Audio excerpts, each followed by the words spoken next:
ഏതാണ്ട് 70 മില്യൺ പൊങ്കാല ഇടുന്നു എന്നാണ്. പുതിയൊരു വീഡിയോയിലേക്ക് എല്ലാവർക്കും സ്വാഗതം. കഴിഞ്ഞ ദിവസം ആറ്റുകാൽ പൊങ്കാല നടക്കുകയുണ്ടായി. അവിടെ വെച്ച് സുരേഷ് ഗോപി പത്രക്കാരോട് സംസാരിക്കുന്നതിന്റെ ഇടയിൽ ഏകദേശം 70 മില്യൺ ആളുകൾ വന്ന് അവിടെ പൊങ്കാലയിട്ട് മടങ്ങിയെന്ന് പറയുന്ന ഒരു പ്രസ്താവന നടത്തുകയുണ്ടായി. അത് വലിയ രീതിയിൽ വിവാദമാകുകയും വലിയ ട്രോളുകൾക്ക് അത് കാരണമായി തീരുകയും ചെയ്തു. അപ്പോൾ സുരേഷ് ഗോപി ഈ പറഞ്ഞ കാര്യത്തിൽ എന്തെങ്കിലും സത്യാവസ്ഥയുണ്ടോ എന്ന് നമുക്ക് ഈ വീഡിയോയിൽ ഒന്ന് പരിശോധിച്ച് നോക്കാം. ആദ്യം സുരേഷ് ഗോപി പറഞ്ഞ ആ കാര്യം മൊത്തമായിട്ട് ഒന്ന് ആദ്യം കേട്ടു നോക്കാം. ഏതാണ്ട് 70 മില്യൺ പൊങ്കാല ഇടുന്നു എന്നാണ്. പൂർണ്ണമല്ല, കാരണം തിരുവനന്തപുരത്ത് മാത്രമല്ല, കേരളത്തിലെ എല്ലാ ജില്ലയിലും ഒരടുപ്പെങ്കിലും ഉണ്ട്. എത്ര ആയിരം അടുപ്പാണെന്നുള്ളത് നിങ്ങൾ പറഞ്ഞാൽ തള്ളാവില്ല, ഞാൻ പറഞ്ഞാൽ തള്ളായി പോകും. കാരണം ഞാൻ കേരളത്തിൽ നിന്നാണ് അത് പറയുന്നത്, അതുകൊണ്ടാണ്. ഞാൻ ഈ ഒരു വീഡിയോയിൽ ആറ്റുകാൽ പൊങ്കാലയെ കുറിച്ചല്ല പറയുവാൻ ഉദ്ദേശിക്കുന്നത്. അതായത് ആറ്റുകാൽ പൊങ്കാല വളരെ ഭക്തിപൂർവ്വം നടന്നു കഴിഞ്ഞ ഒരു കാര്യമാണ്. കേരളത്തിന്റെ വിവിധ ജില്ലകളിൽ നിന്നും ഒരുപാട് സ്ത്രീകൾ അവിടെ വന്ന് പൊങ്കാലയിട്ട് വളരെ ഭക്തിപൂർവ്വം മടങ്ങുന്ന സാഹചര്യമൊക്കെ നമ്മൾ കണ്ടതാണ്. അതെല്ലാ വർഷവും അതുപോലെ നടക്കുന്നുണ്ട്. എന്നാൽ സുരേഷ് ഗോപി ഈ നടത്തിയിരിക്കുന്ന പ്രസ്താവന വലിയ ട്രോളും വലിയ വിവാദവും ആയിട്ടുണ്ട്. അപ്പോൾ ഇതിനകത്തിൽ എന്തെങ്കിലും സത്യാവസ്ഥയുണ്ടോ? അതായത് ഇദ്ദേഹം ഉദ്ദേശിച്ചത് 70 മില്യൺ ആളുകൾ വന്ന് പൊങ്കാല ഇട്ടോ എന്നുള്ളതാണോ, അതോ 70 മില്യൺ കലങ്ങളിൽ പൊങ്കാല ഇട്ടിട്ട് ആളുകൾ പോയി എന്നുള്ളതാണോ? അപ്പോൾ നമുക്കത് മുന്നോട്ടൊന്ന് വിശദമായിട്ട് പരിശോധിച്ച് നോക്കാം. നമ്മൾ സാധാരണയായിട്ട് മില്യന്റെ കണക്കൊക്കെ പറയുന്ന സമയത്ത് 1 മില്യൺ എന്ന് പറഞ്ഞാൽ 10 ലക്ഷമാണെന്നുള്ള കാര്യം എല്ലാവർക്കും അറിയാം. 10 മില്യൺ എന്ന് പറയുമ്പോൾ 1 കോടിയാണെന്നുള്ള കാര്യവും എല്ലാവർക്കും അറിയാം. അപ്പോൾ ഇദ്ദേഹം പറയുന്ന കണക്ക് എന്ന് പറഞ്ഞാൽ 70 മില്യൺ ആണ്. അപ്പോൾ അത് നമ്മൾ കണക്ക് കൂട്ടുന്ന സമയത്ത് ഏകദേശം 7 കോടി ആളുകൾ വരും. അപ്പോൾ നമുക്ക് ഈ ഒരു കണക്ക് ഇങ്ങനെ തട്ടിച്ചു നോക്കുന്ന സമയത്ത് ഒരു കാരണവശാലും ഒരു എത്തും പിടിയും കിട്ടത്തില്ല. അപ്പൊ നമ്മൾ കേരളത്തിലെ ആകെ ജനസംഖ്യ ഒന്ന് പരിശോധിക്കുന്ന സമയത്ത് ഏകദേശം 3.5 കോടി ജനങ്ങളാണ് ഉള്ളത്.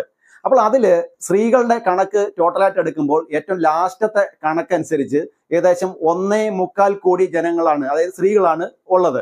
അപ്പോൾ നമ്മൾ കണക്ക് കൂട്ടണം. അതായത് 2 കോടി സ്ത്രീകൾ ഉണ്ടെന്നിരിക്കട്ടെ, എങ്കിൽ പോലും ഈ കണക്കുമായിട്ട് യാതൊരു കാരണവശാലും ഒത്തുപോകത്തില്ല. ഇദ്ദേഹം പറഞ്ഞിരിക്കുന്നത് ഏകദേശം 7 കോടി സ്ത്രീകൾ വന്ന് പൊങ്കാലയിട്ട് മടങ്ങി എന്നുള്ളതാണ്.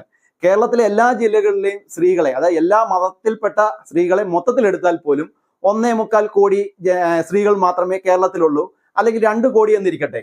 പിന്നെ നമ്മൾ ഈ 7 കോടിയിൽ നിന്ന് 2 കോടി കുറച്ച് ബാക്കി നമ്മൾ കണക്ക് കൂട്ടുമ്പോൾ വീണ്ടും 5 കോടി അവശേഷിക്കുന്നു. അപ്പോൾ ഈ കണക്ക് എങ്ങനെ ശരിയാവും? നിങ്ങളൊന്ന് ആലോചിച്ച് നോക്കിക്കോ. അപ്പോൾ നമ്മൾ കേരളത്തിലെ എല്ലാ മതവിഭാഗത്തിൽപ്പെടുന്ന സ്ത്രീകളെ മൊത്തത്തിൽ കണക്ക് കൂട്ടി എടുക്കുന്ന സമയത്ത് കേരളത്തിലെ സ്ത്രീജനങ്ങളുടെ ജനസംഖ്യ 2 കോടിയെന്ന് നമ്മൾ കണക്ക് കൂട്ടി വെച്ചതിന് ശേഷം ഇദ്ദേഹം പറഞ്ഞ ഈ 70 മില്യൺ, അതായത് 7 കോടിയുമായിട്ട് തട്ടിച്ചു നോക്കുന്ന സമയത്ത് ഒരു കാരണവശാലും ഒത്തുപോകത്തില്ല. അപ്പോൾ ഇദ്ദേഹം പറഞ്ഞ കാര്യത്തിൽ ഒരു ലോജിക്കും ഇല്ല എന്നുള്ള കാര്യം ഈ ഒരു രീതിയിൽ, ഈ ഒരു റൂട്ടിൽ നമ്മൾ ചിന്തിച്ചു കഴിഞ്ഞാൽ നമുക്ക് മനസ്സിലാക്കാൻ സാധിക്കും. എന്നാൽ ഇദ്ദേഹം പറഞ്ഞ കാര്യത്തിൽ ചെറിയൊരു ലോജിക്കുണ്ട്. അതിനെക്കുറിച്ചും ഞാൻ ഒന്ന് പറയാം. ഇദ്ദേഹം പത്രക്കാരോട് സംസാരിക്കുന്ന സമയത്ത് 70 മില്യൺ പൊങ്കാല ഇട്ടു എന്നാണ് പറയുന്നത്. 70 മില്യൺ ആളുകൾ വന്ന് പൊങ്കാല ഇട്ടു എന്നല്ല പറയുന്നത്, 70 മില്യൺ പൊങ്കാല ഇട്ടു എന്ന് പറയുന്നു. എന്നിട്ട് അദ്ദേഹം പറയുന്നുണ്ട് കേരളത്തിലെ വിവിധ ജില്ലകളിൽ എല്ലാ വീടുകളിലും ഓരോ പൊങ്കാലക്കല ഉണ്ട് എന്ന് ഇദ്ദേഹം പറയുന്നുണ്ട്. അപ്പോൾ നമ്മൾ മനസ്സിലാക്കേണ്ട കാര്യം എന്ന് പറഞ്ഞാൽ ഇദ്ദേഹം ഉദ്ദേശിച്ച ഒരു കാര്യം എന്ന് പറഞ്ഞാൽ ഈ ആളുകളുടെ എണ്ണമല്ല, പൊങ്കാല കലങ്ങളുടെ എണ്ണം ഉദ്ദേശിച്ചാണ് ഇദ്ദേഹം 70 മില്യൺ എന്നുള്ള ഒരു കണക്ക് പറഞ്ഞത്. അപ്പോൾ അത് നമ്മൾ ലോജിക്കായിട്ട് ഇങ്ങനെ ആലോചിക്കുന്ന സമയത്ത് നമുക്ക് മനസ്സിലാക്കാൻ സാധിക്കുന്നത് ഈ ഒരു പൊങ്കാലയിൽ ഏകദേശം 1 കോടി സ്ത്രീകൾ പങ്കെടുക്കണം. അതിനുശേഷം ഓരോ സ്ത്രീകളും 7 പൊങ്കാലക്കലം വെച്ച് പൊങ്കാല ഇടണം. എങ്കിൽ മാത്രമേ ഇദ്ദേഹം പറഞ്ഞ 7 കോടി തികയത്തുള്ളൂ. നമുക്ക് എല്ലാവർക്കും അറിയാവുന്ന കാര്യമാണ്, ഈ ഒരു പൊങ്കാലയിൽ പല ആളുകളും ഒന്നിലധികം കലങ്ങളിൽ ഇടുന്ന ആളുകളുണ്ട്. 100 ഇടുന്നവരുണ്ട്, 200 ഇടുന്നവരുണ്ട്. അങ്ങനെ ഒട്ടനവധി കലങ്ങളിൽ ഒരുമിച്ച് പൊങ്കാല ഇടുന്ന ആളുകളുണ്ട്, ഒരു വ്യക്തി തന്നെ.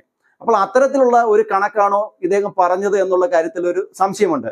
അത്തരത്തിൽ പറഞ്ഞതാണെങ്കിൽ പോലും ഒരു കാരണവശാലും അത് നമ്മൾ ഈ ഒരു കണക്കുമായിട്ട് യോജിച്ചു പോകത്തില്ല.